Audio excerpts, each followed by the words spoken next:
Добрый день, друзья! Сегодняшний выпуск посвящен неожиданному перекрестку туризма, политики и международных отношений. Абхазия, долгое время воспринимавшаяся как надежный союзник России на Южном Кавказе, внезапно оказалась в эпицентре масштабного общественного конфликта. Все началось с, казалось бы, частной темы – отношения к туристам. Однако разгоревшийся скандал быстро приобрел широкий резонанс и обнажил серьезные противоречия. Последние события стали испытанием зрелости и взаимоуважения в отношениях между гражданами России и абхазскими властями. Толчком к бурной реакции стали слова отдельных представителей абхазской элиты, критически высказавшихся о поведении туристов из России. Хотя поначалу это могли счесть за личные мнения, в обществе их восприняли как официальную позицию. Реакция последовала незамедлительно. Первая волна негодования вызвана заявлением Кристины Лакербая, сотрудницы Минтуризма Абхазии.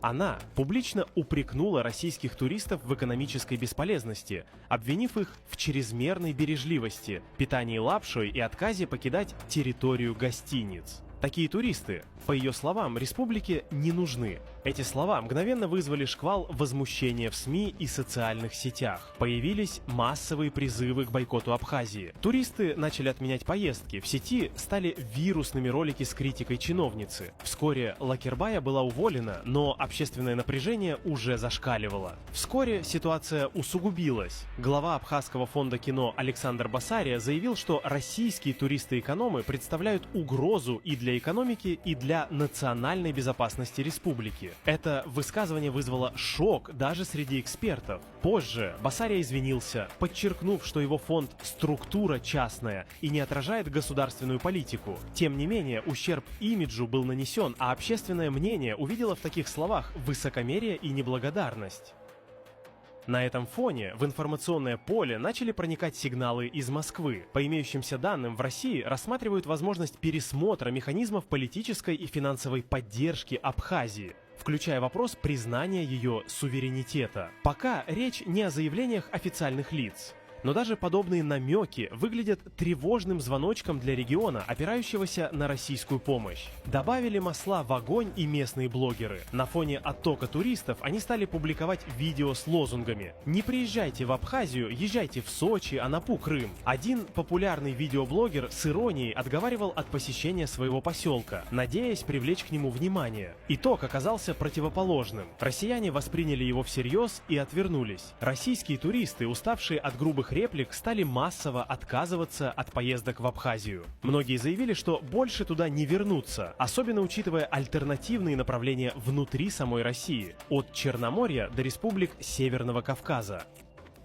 Министр туризма Абхазии Астамур Лого был вынужден выступить с извинениями, подчеркнув, что республика приветствует гостей и частные высказывания не отражают государственную позицию. Однако в цифровую эпоху слова, однажды сказанные, остаются в памяти навсегда. К концу июля 2025 года ситуация остается напряженной. Поток туристов резко упал, а бизнес в панике. Гостиницы теряют клиентов. Кафе и турфирмы несут убытки. Жители осознают, что неосторожные слова могут стоить целого сезона. Все чаще звучат напоминания о дотационном характере абхазской экономики и ее зависимости от России. От бюджетных вливаний до энергоснабжения и военного присутствия. На этом фоне возникает закономерный вопрос. Зачем Москве поддерживать партнера, который оскорбляет ее граждан? На наших глазах разворачивается важный урок политической зрелости. Одно неосторожное заявление может не только обрушить туристический сектор, но и осложнить международные отношения. Если Абхазия не сделает выводов, последствия могут оказаться необратимыми. Останется ли республика без российских туристов? Похоже, именно к этому все и движется. Тысячи людей уже написали «Больше мы туда не поедем». На Ютубе под видео о скандале десятки тысяч комментариев и сотни тысяч просмотров. В каждом посыл один: Россия устала. Михаил пишет: «Давайте просто перестанем ездить в Абхазию, нас там не уважают, оскорбляют, запугивают». Софья добавляет: «Просите не приезжать, не приедем. Только вот не забывайте, на чьи деньги живете». Виталий подытоживает: «Гордитесь своим отношением, живите без нас». Некоторые делятся личными историями. Иван вспоминает: «Не волнуйтесь, мы и не собирались, нас там обворовали и оскорбили». Полина рассказывает: «Все заброшено, вино купить у соседа уже повод для скандала, а живут на российские пенсии». Еще один турист вспоминает: «Был там. Разруха, хамство, ротавирус, чуть машину не угнали. Никогда больше». К концу июля таких сообщений десятки тысяч. Это уже не эмоции, а устойчивый общественный тренд. Россияне устали быть кошельком для региона, где их не уважают. При этом половина бюджета Абхазии формируется за счет российской помощи. Туризм – редкий источник живых денег. И именно россияне обеспечивали приток в рестораны, гостиницы и на рынки. Однако в Сухуме, похоже, забыли, кто удерживает республику на плаву. Высказывания чиновников, называющих туристов дешевыми с лапшой, стали последней каплей. Это вызвало закономерное возмущение, ведь Россия десятилетиями поддерживала Абхазию, строила школы, больницы, дороги, обеспечивала гуманитарную и военную поддержку. Но вместо благодарности – пренебрежение. Республика, зависящая от российских средств на 80%, начала ограничивать влияние Москвы, запрещать покупку недвижимости россиянами, сворачивать совместные проекты. При этом у Абхазии нет сильного внутреннего производства, а ее налоговая база крайне слаба. Основной источник стабильности – финансовые потоки с севера. Москва больше не молчит. Помощь – это не обязанность, а жест доброй воли. Если она оборачивается против интересов самой России,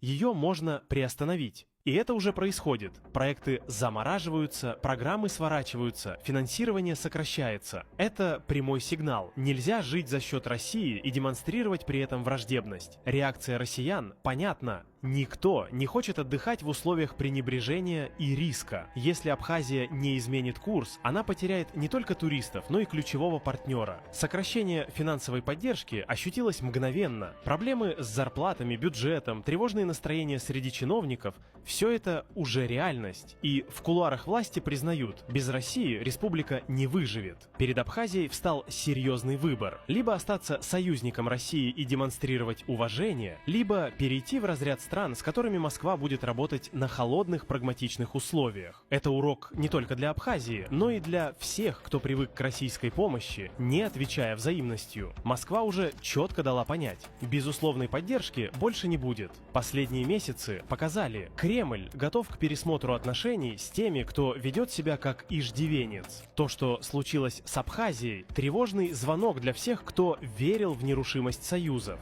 Когда-то Сухум был братским регионом, живущим на средства российского налогоплательщика. Сегодня там говорят о независимом курсе, ограничениях для российских организаций и ущемлении интересов туристов, главных доноров местной экономики. Вместо реформ и модернизации – популизм и претензии. Звучат угрозы. Не дадите свет, пересмотрим отношения, урежете дотации, поменяем курс. Это похоже на шантаж. Абхазия долгие годы была экономическим иждивенцем. Все, от образования до границ, финансировалось из России. Электричество поставлялось ниже себестоимости. Россия давала и гуманитарную, и военную поддержку. Без умов, без ультиматумов. А что взамен? Требования, претензии, откровенная грубость. Многие россияне помнят, как Россия помогала в самые трудные годы. А сегодня, когда поддержка урезана, началась паника. Вместо диалога – ограничения для российских инвесторов, бизнеса, образования и туризма. Даже самые убежденные сторонники дружбы задаются вопросом, на чьей стороне теперь Абхазия? Москва обозначила позицию. Помощь – это выбор, а союз – это уважение. И если его нет, не будет и поддержки. Финансирование сокращено, поставки энергии переведены на коммерческие условия. Элитам приходится признать, без России не выжить. Экономика республики остается тенью. Коррупция, непрозрачное управление, отсутствие реформ сделали систему уязвимой. Малейшая нестабильность и все рушится. Простые люди страдают. Перебои со светом, рост цен, нехватка лекарств. Семьи выживают на свечах, на остатках запасов. А элиты продолжают говорить о суверенитете и достоинстве. Но правда проста. Ни Турция, ни иные партнеры не дадут того, что давала Россия. Стабильность и развитие. Россия не бесконечный донор и не обязана кормить тех, кто не ценит поддержки. Пришло время взрослеть и делать выбор. Либо путь доверия, партнерства и взаимного уважения, либо изоляция, кризис и упадок. Эпоха безответственной помощи закончилась. Москва дала ясно понять: союз требует уважения. Без этого не будет ничего. Однако наиболее тревожным сигналом стало то, что подобная риторика, ранее звучавшая лишь в кулуарах, сегодня становится публичной и даже институциональной. Некоторые местные чиновники открыто заявляют о желании уменьшить зависимость от России, не предлагая при этом внятной альтернативной модели развития. Такие заявления воспринимаются в Москве как неуважение не только к российской помощи, но и к тем обязательствам, которые Абхазия сама брала на себя в рамках союзных соглашений. Тем временем российское общественное мнение все заметнее смещается в сторону жесткой позиции. В экспертной среде стали звучать предложения перевести отношения с Абхазией на договорной, экономически обоснованный уровень, где каждая сторона несет ответственность за свои обязательства.